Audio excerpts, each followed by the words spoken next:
Just got done with my presentation here at the Clinton-Macomb Public Library for their in-service training, and I have a young lady who wants to give me a comment and review already.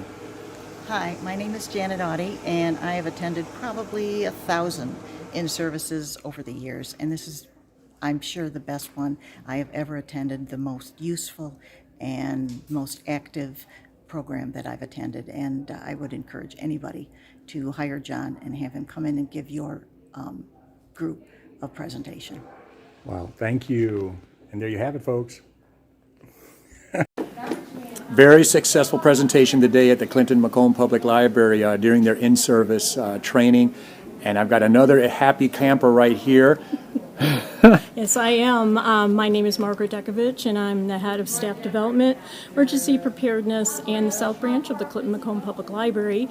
And John and his team has come to our library today to work with us in our in-service, and it was a wonderful presentation, very spot on of the things that we deal with every day, and I think it just helped us put everything in perspective of how we approach people and how we deal with people, and to make everything a better day and a safe day. So I thank you so much, John, for I your appreciate work. that. Really appreciate it. Thank you.